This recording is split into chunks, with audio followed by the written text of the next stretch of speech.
The bodies still warm. That was the first thing that made my stomach twist. I had zipped enough corpses into body bags to know what dead felt like. I stared at the lifeless man on the steel table. No heartbeat, no breathing. Yet when I touched his arm, warmth. I glanced at Dr. Caldwell. The old coroner didn't even blink. Happens sometimes, he muttered, scribbling notes. Residual body heat. I swallowed and nodded, but the second thing that made my skin crawl, the body's fingernails were still growing. I reached out, barely touching his hand. His pinky twitched. Nope. I yanked my hand back, heart pounding. That's not normal. Dr. Caldwell sighed, placing his scalpel down. Relax. It's muscle contraction, post-mortem spasms. But I wasn't convinced. Then came the third thing. The thing that made me want to run and never come back. The man on the table smiled. Not a twitch, not a spasm. A full, slow grin. Teeth showing. I choked on air. Did you see that? Dr. Caldwell didn't even look up. Relax. Gas escaping from the body sat up. The overhead lights flickered. The air turned freezing. I stumbled backward, knocking over a tray of tools. My breath fogged in front of me. The corpse turned its head, bones cracking, its grin stretching too wide. Then it spoke. "Where are the children?" The words hit me like ice water. My back slammed against the cold metal cabinet. I couldn't breathe, couldn't blink, couldn't move. And then, the morgue door creaked open by itself. Beyond it, the hallway wasn't the hospital anymore. Tiny chairs, colorful walls, a play area filled with toys, and the sound of children laughing. There shouldn't be children here. That was the last thought in my mind before I heard the lullaby. The morgue door should have opened into the hospital's hallway. Instead, I was staring at a daycare, tiny plastic chairs, a rainbow-colored rug, a wall painted with bright, happy animals, and children laughing, playing, singing. My skin crawled. This was wrong. Dr. Caldwell hadn't moved. He stood frozen, staring at the corpse that had just spoken. "Where are the children?" the dead man had whispered. I was too scared to look back at him. My eyes locked on the impossible scene in front of me. Then I saw her, a little girl standing in the doorway of the daycare. Dark curls, a blue dress, head slightly tilted, watching us.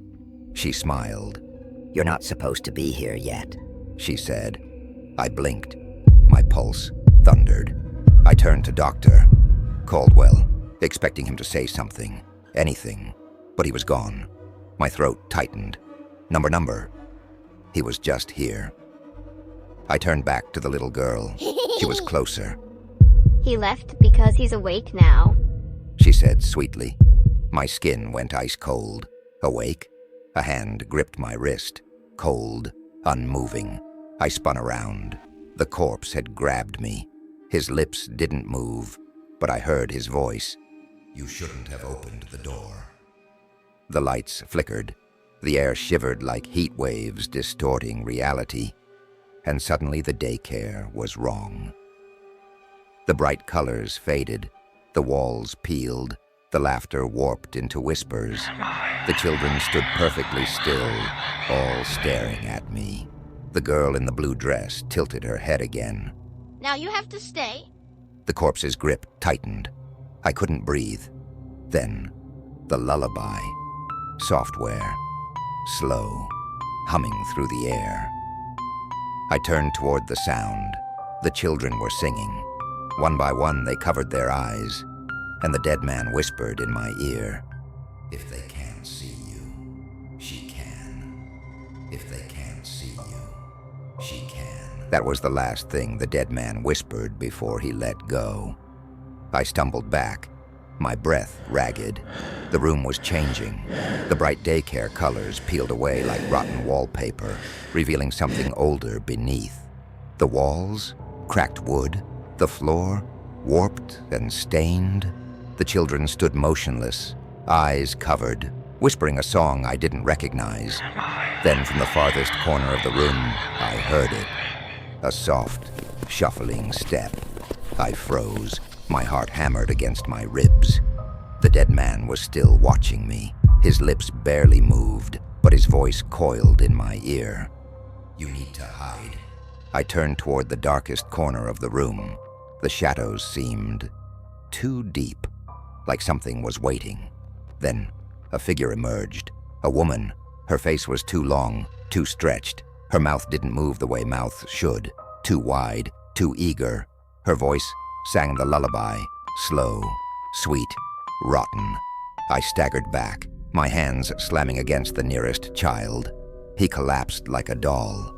A scream stuck in my throat. Not a child, a husk. Paper-thin skin, hollow eyes. The others, still covering their faces, still whispering. The woman took another step, her limbs snapping into place. She was looking at me. A horrible rattling sound filled the air. It took me a second to realize. She was laughing. The corpse spoke again, his voice nothing more than dust. She likes new toys. The woman's head snapped to the side. Her two long fingers curled. I ran, straight for the daycare door, but there was no handle, just a wall. I slammed my fists against it, but the wood warped beneath my touch. Then I heard her voice, right behind me. Don't run. A breath against my neck, cold fingers on my shoulder. The dead children stopped whispering, and the lights went out. Don't run. The whisper coiled around my neck, like icy fingers. My body locked in place. I couldn't breathe, couldn't move. The lights were gone, but I wasn't alone. I felt her behind me. Her breath, slow and wrong, too wet, too hungry. The children, silent. Then a giggle, not from her, from the room. I turned my head just slightly, enough to see something in the dark. The children weren't children anymore. Their small, fragile bodies twisted, limbs stretched, skin split. Their faces still covered, still whispering. A hand slid over my shoulder. Not human, not warm. She leaned in. Are you broken? The words slithered into my ear like oil. My pulse screamed. I had to move. I slammed my elbow backward, connecting with something solid. A wet, cracking sound. She shrieked. I ran, blind, arms out, searching for a way out. My foot hit something, a small chair, a daycare chair. I was still in the playroom. I turned, a flash of movement in the dark, a lullaby humming through the air. She was coming. I needed a door, a window, something. Then I saw it, a mirror, the only thing in the room not covered in dust. And in the reflection, the morgue, the cold, sterile metal tables, the fluorescent lights, reality. I ran straight for it. A hand grabbed my ankle. I hit the ground hard, breath knocked from my chest. I turned. She was crawling toward me. Her limbs bent the wrong way. Her mouth split ear to ear. Don't go. I kicked free. One shot. I lunged for the mirror. My hands crashed through. Ice-cold air rushed over me. A bright light exploded behind my eyes. Then, silence. I gasped, awake. The morgue ceiling stared back. I was on the floor. Dr. Caldwell loomed over me. Kid, you passed out. My body shook. I turned toward the steel table. The dead man was still there, eyes closed, mouth still. No children, no daycare, just sterile, empty silence. But my hands were covered in dust. And on the door, a child's handprint.